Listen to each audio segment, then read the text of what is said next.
धर्मनिष्ठ श्रद्धालु सभी प्यारे श्रोताओं को संबोधित श्री का जय जिनेन्द्र नमस्कार। आत्मानंदी महान सिद्ध अरिहंत आचार्य श्री उपाध्याय जी लोक विराजित साधु सात्विगण सारे संयम सुशोभित श्री हाथों को जोड़ मान मोड़ वंदन करती हूँ मैं अहर्निशम संबोधि दान देना प्रभु कृपालु पापों का कर सकूं शमन पापों का कर सकूं हनन। पंच परमेष्ठी भगवंतों को चरम तीर्थेश शासनेश प्रभु महावीर के चरण कमलों में भाव वंदन। समस्त लोक में विराजित गुरु भगवंतों को मेरा सादर वंदन अभिवंदन। आप सभी के अंतरतम में विराजे हुए परमात्म तत्व को बारंबार विनम्र अभिनंदन। श्रोताओं, आप सबने बड़ा उत्साह दिखाया है और हमारा भी उत्साह बढ़ाया है इस प्रोग्राम को अपना इतना स्नेह और इतनी रुचि दिखाकर। तो साथियों, आगे बढ़ते हैं। आपकी इस जिज्ञासा को शांत करते हुए एक एक कदम हम कथा की ओर अग्रसर हो रहे हैं। हमारी क्षीर कदम आचार्य की कथा चल रही है जो मृषावाद के पर आधारित है कि झूठ बोलना यानी बात को घुमा फिरा कर कहना, मिश्र भाषा बोलना और कई अर्थों वाली बात कह देना वो भी झूठ होता है। और वसु राजा की कहानी अभी चल रही है। तो वसु राजा ने क्या किया था, कैसे मृषावाद का सेवन किया था उसने। हमारा विषय अभी चल रहा है कि आचार्य क्षीर कदम्ब के पास में उनका खुद का अपना पुत्र पर्वत और नारद और वसु ये तीनों विद्यार्थी पढ़ रहे हैं। ज्ञानी कोई सन्यासी महात्मा गुजर रहे थे और वो बातें करते हुए जा रहे थे। वो बातें सुनी क्षीर कदम्ब आचार्य ने और उनको जिज्ञासा हुई, उत्सुकता हुई कि दो नरक में जाने वाले हैं तीन में से और एक जाएगा देवलोक, तो वो कौन कौन है। तो उनको जिज्ञासा हुई। मुनियों से तो पूछ नहीं सके, वो तो चले गए थे और उन्होंने एक परीक्षा ली थी। परीक्षा आपको याद आ गई होगी। क्या परीक्षा ली थी? आटे का कुक्कुट बना के दिया था और तीनों शिष्यों को अलग अलग बुला के आदेश दिया था कि जहाँ कोई न देखे वहाँ पर इसकी गर्दन मरोड़ कर ले आओ। तो नारद नहीं ला सका और बाकी दोनों गर्दन मरोड़ कर ले आए। तो गुरु के पास ले आए। नारद ने आकर क्षमा मांगी। हाँ, उन्होंने कहा गुरुदेव, मैं नहीं कर सका आपकी आज्ञा का पालन, क्योंकि मैं कहीं भी गया, गुफा में भी गया, जंगलों में भी गया, सब जगह गया, लेकिन वहाँ कोई स्थान मुझे ऐसा नहीं मिला जहाँ की कोई ना देखता हो। कम से कम मेरी आत्मा तो देख ही रही है और सर्वज्ञ परमात्मा तो देख ही रहे हैं। इसलिए मुझे माफ़ करें, क्षमा करें, मैं आपकी आज्ञा का पालन नहीं कर सका। उसने सही सलामत मुकुट लाकर गुरुदेव को दे दिया और बाकी दोनों ने गर्दन मरोड़ के ला के दे दी और अपनी अपनी बात बता दी। क्षीर कदम्ब ने धीरज धारा नरक जाए मेरा सुत प्यारा। नारद ज्ञानी बने अपारा, बात पचाई न भेद उचारा। वर्ष कई बीते इस भांति, काल चक्र बलवान। थे गुरु क्षीर कदम्ब गुणवान, थे गुरु क्षीर कदम्ब गुणवान। सर्वशास्त्र हर विद्या पढ़ते, मति अनुसार वो पंडित बनते। शिक्षा पूर्ण कर गुरु आज्ञा से, नारद वसु गए निज घर पे। गए पर भव आचार्य हुआ, गुरु पर्वत उनके स्थान। थे गुरु क्षीर कदम्ब गुणवान, थे गुरु क्षीर कदम्ब गुणवान। अपनी माँ के निर्देशन में, पढ़ाता पर्वत अब आश्रम में। भूप बना वसु कालांतर में, सत्यवादी का सुयश लोक में। अधर रहे राजा का सिंहासन, सच की माने आन। थे गुरु क्षीर कदम्ब गुणवान, थे गुरु क्षीर कदम्ब गुणवान। अब जब परीक्षा कर ली और पता चल गया कि नारद तो सही सलामत कुक्कुट को ले आया है, उसने गर्दन नहीं मरोड़ी है, बाकी दोनों ने अपना काम कर दिया है। आचार्य अपने मन में समझ गए कि जो दो नरकगामी थे, वो एक तो मेरा पुत्र है और एक ये वसु है, और ये नारद तो वास्तव में स्वर्ग जाने वाली आत्मा है। बड़ा दुख हुआ उनको, अपना बेटा मेरा जो है, मुनियों की वाणी असत्य होती नहीं है, मेरा बेटा नरक जाएगा, पर कुछ नहीं कर सकते, होनहार है। मन में सब्र कर गए, ज्ञानी थे, किसी को कुछ कहा नहीं, पचा गए बात को। और अध्ययन करते करते बहुत समय बीत गया, बच्चों को अध्ययन करा रहे थे वो।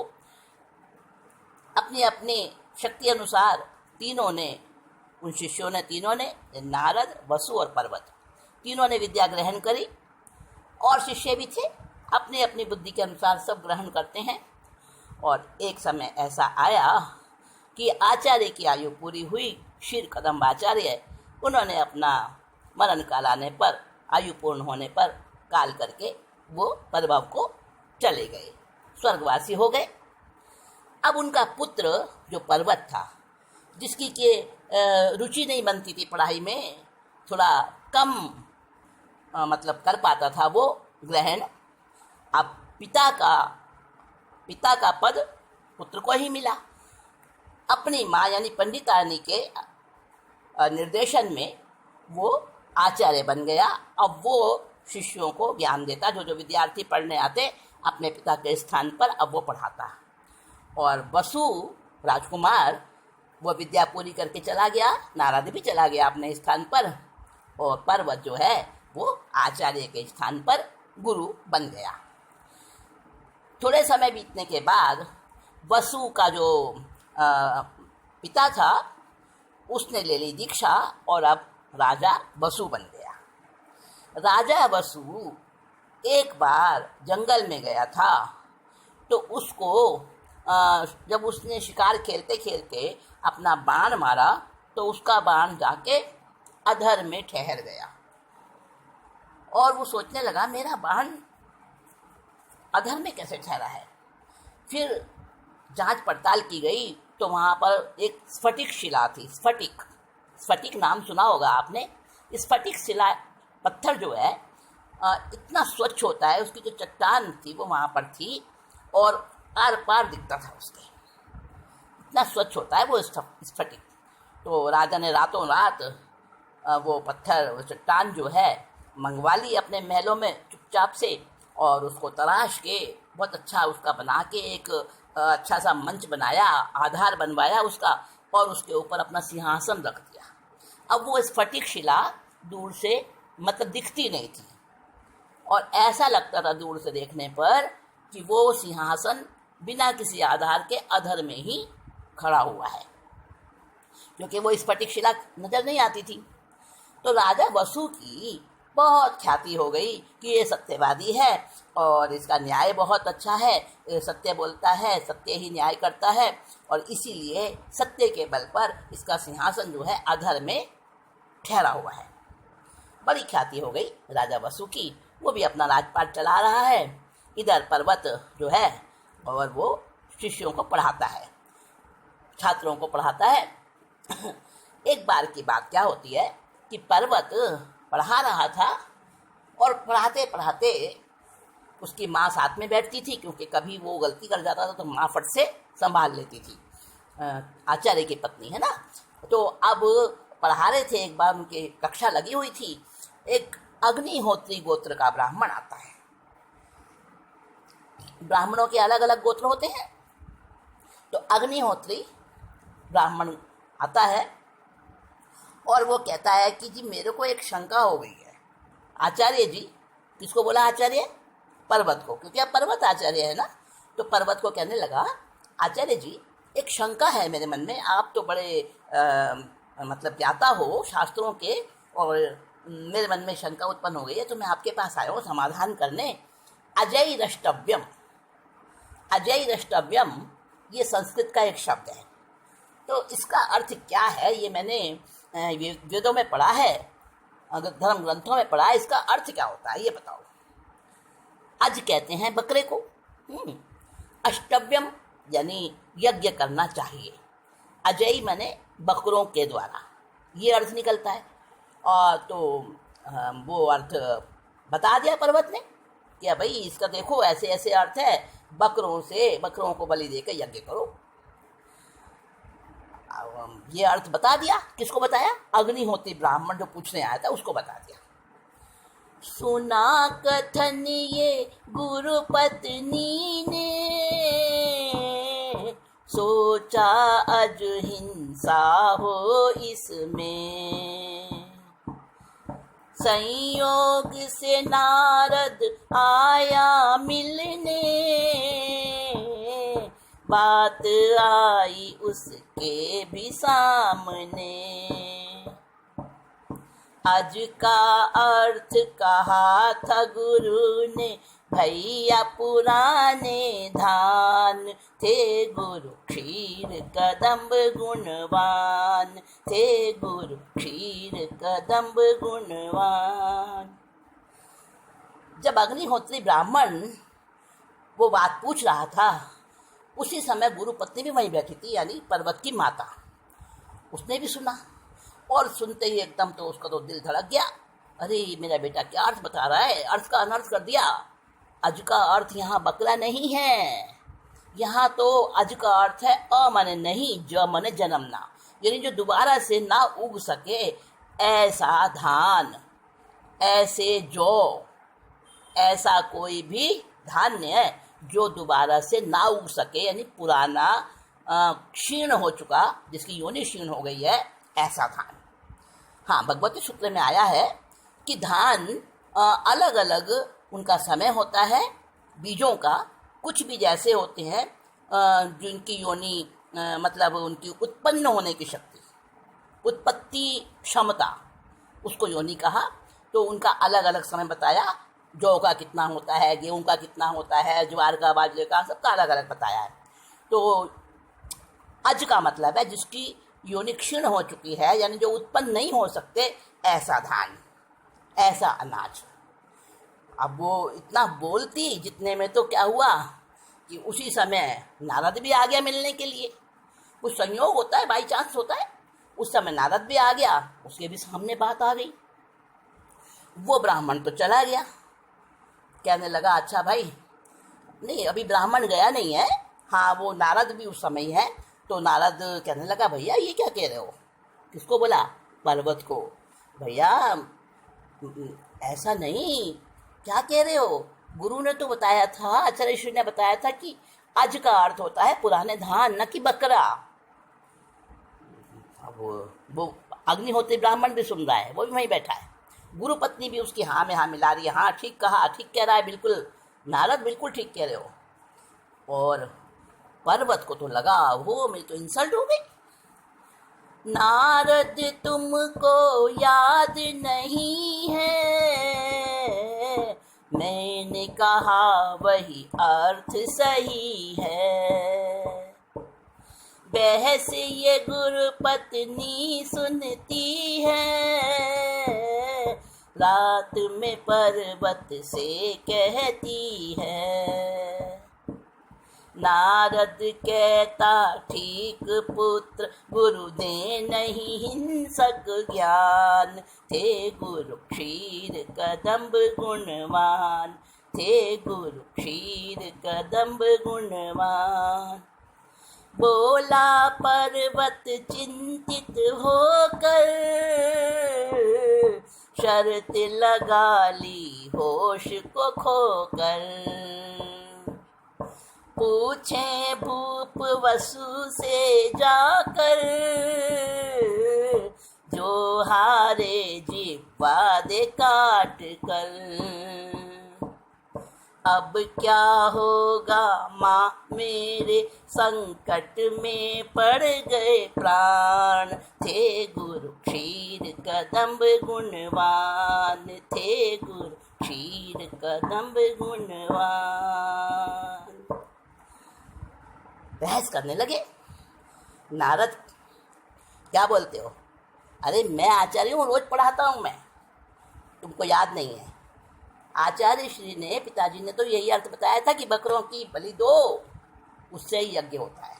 आज का अर्थ बकरे। अरे नहीं भाई, आचार्य कहीं हिंसा की बात कहेंगे क्या? बहस कर रहे हैं। और पर्वत की माँ वहीं बैठी सुन रही है, लेकिन उस समय वो मौन रही, बोली नहीं। देखिए कभी कभी सही समय पर सही बात को ना बोलना कितना अनर्थकारी बन जाता है। वो माँ उस समय बोल जाती तो दोनों बहस करते हुए जोश जोश में शर्त नहीं लगा लेते। दोनों ने शर्त लगा ली, अपनी अपनी बात पर दोनों डटे हुए हैं, पर्वत भी और नारद भी। नारद अपनी जगह सही था, और पर्वत की तो बुद्धि ऐसी थी, वो तो ग्रहण ठीक से नहीं कर पाता था, तो उसको वो ही याद था, अपनी जगह वो भी सही था, पर सत्य नहीं था ना। तो वो कह रहा है नहीं, इसका अर्थ तो बकरा ही होता है, अज माने बकरा। और नारद कहता है अज माने पुराने धान, नहीं उगने वाले धान। अब गुरु पत्नी बैठी है, कुछ नहीं बोल रही है, दोनों की बहस सुन रही है। अब वो चला गया ब्राह्मण। तो अब रात में कहती है, एकांत होने पर अपने बेटे से कहती है, बेटा तू गलती पर है, पर्वत तेरा कहना गलत है, असत्य है। सचमुच तेरे पिता ने पुराने धान ही बताया था अज का अर्थ। नारद बिल्कुल सही कहता है। जब उसने बड़े सद्भाव से, बड़े शांत स्वरों में ये बात कही अपने बेटे पर्वत से, पर्वत कहने लगा, माँ हाय ये क्या हो गया? अरे मैं तो शर्त लगा बैठा हूँ। नारद और मेरे में जब बहस हो रही थी, अपनी अपनी बात दोनों सही बता रहे थे, तो उस समय हम दोनों में शर्त लग गई, चलो चलो सत्यवादी राजा वसु है ना, वो तो झूठ नहीं बोलेंगे, और वो भी तो हमारे साथ पढ़ते थे, तो उनको तो पक्का पक्का याद होगा।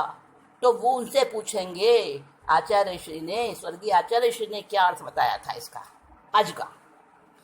और जिसकी बात सही निकलेगी हम दोनों में से, वो विजयी माना जाएगा, जीता हुआ माना जाएगा, और जो हारेगा ना वो अपनी जीभ काट के देगा। माँ मैंने तो बेहोशी में, मैंने तो मतलब तनाव में आके और गुस्से में, शेखी में भर के मैंने तो शर्त लगा ली, माँ अब क्या होगा हाय।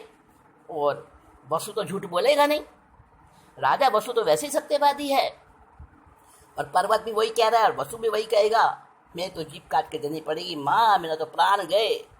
और वो रोने लगा। अब माँ के सामने बेटे की यह स्थिति बने, माँ तो आखिर माँ होती है ना, कौन माँ सहन करेगी। अब उसने क्या किया गुरु पत्नी ने, ब्राह्मणी बेटे को दे दिलासा, रात में महलों गई ले आशा, तुरंत नमा बसुआ कर पासा, कष्ट मिटाऊं दिया विश्वासा, गुरु माता आदेश दो कर दूं, तन मन धन कुर्बान, थे गुरु क्षीर कदम्ब गुणवान, थे गुरु क्षीर कदम्ब गुणवान। याद करो बचपन में पुत्र तुम, सुना न पाए थे पाठ एक दिन, कुपित गुरु पीटे रोते तुम, हाँ माँ तुमने बचाया था तत्क्षण, जब भी तुम कुछ मांगोगी मैं दूंगा वचन प्रमाण, थे गुरु क्षीर कदम्ब गुणवान, थे गुरु क्षीर कदम्ब गुणवान। अब ब्राह्मणी यानी पर्वत की माँ पर्वत को दिलासा देती है, आश्वासन देती है, बेटा घबरा मत, मैं कोई तरकीब निकालूंगी, मेरे रहते तेरे प्राण नहीं जा सकते। और वो बेटे को समझा बुझा के उसको सांत्वना दी। और क्या किया गुरु माता ने, रात ही के समय रात में ही महल में चली गई, कहाँ, राजा वसु के पास जाकर सूचना दी गुरु माता आई है। अब वसु तो नंगे करो दौड़ा आया राजा वसु तो, आज मेरी गुरु माता आ गई, मेरे क्या बात है, उनको क्या तकलीफ हुई है, क्या परेशानी आई है। जल्दी से उनके चरणों में आकर नमस्कार किया, माता जी बताइए मेरे लायक क्या सेवा है, क्या करूं मैं। गुरु माता आपको आदेश दो, मैं तन मन धन सब कुर्बान कर दूंगा आपकी, आपको तकलीफ नहीं होनी चाहिए। बड़े अच्छी प्रकार से स्वागत किया उसने गुरु माँ का। अब पर्वत की माँ को, गुरु माँ को थोड़ी आशा बनी, तसल्ली हुई और कहने लगी, बेटा तुम्हें याद, जब तुम पढ़ते थे ना बचपन में, एक दिन तुमने पाठ याद नहीं किया था तो गुरु ने तुमको कितनी पिटाई कर रहे थे और तुमको बड़ा भारी मार पड़ी थी और मैंने तुमको बचाया था, है ना बेटे। हाँ माँ मुझे याद है गुरु माता, आपने मुझे बचाया था और बदले में मैंने आपको कहा था, वचन दिया था कि जब कभी मैं राजा बनूंगा आप मुझसे जो मांगोगी सुरक्षित है, जो मांगोगी मैं आपको दूंगा। मुझे अपना वचन याद है माता जी, आप बताइए मेरे को कैसे याद किया आपने। अब इतनी बात जो उसने दिल से कही, एकदम गुरु माँ को रोने लगी, आंसू बहने लगे और कहने लगी, पुत्र अनाथ है मैं निराधारा, वत्स मुझे तेरा ही सहारा, पर्वत मम सुत मित्र तुम्हारा,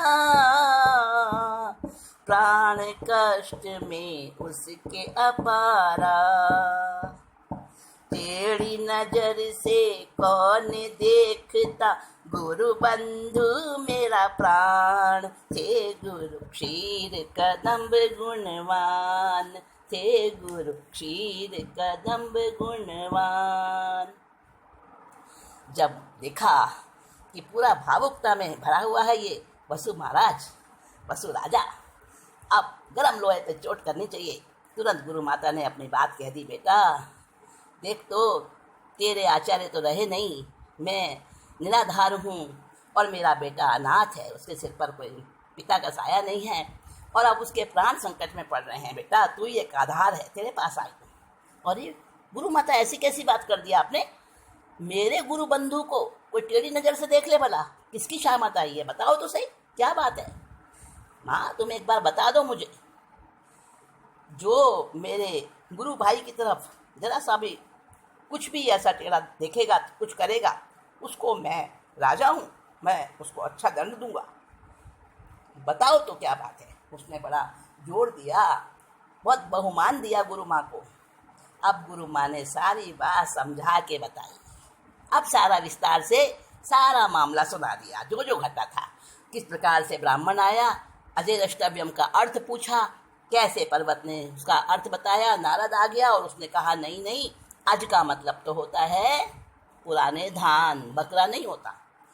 और दोनों ने बहस करते हुए जीभ काट के देने की जो ये शर्त लगा ली। अब बेटा क्या अर्थ होता है तू बता।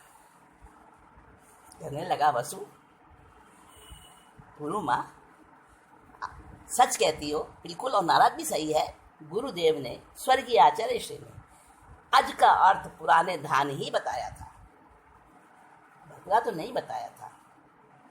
तो बेटा अब देख, तेरे गुरु भाई के प्राणों पर आ बनी है, अब तू ही आधार है, कल वो तेरे पास आ जाएंगे सारे के सारे, और उनके साथ बहुत से दूसरे लोग भी आएंगे, वो अग्निहोत्री ब्राह्मण भी आएगा, और ये निर्णय तेरे से कराया जाएगा।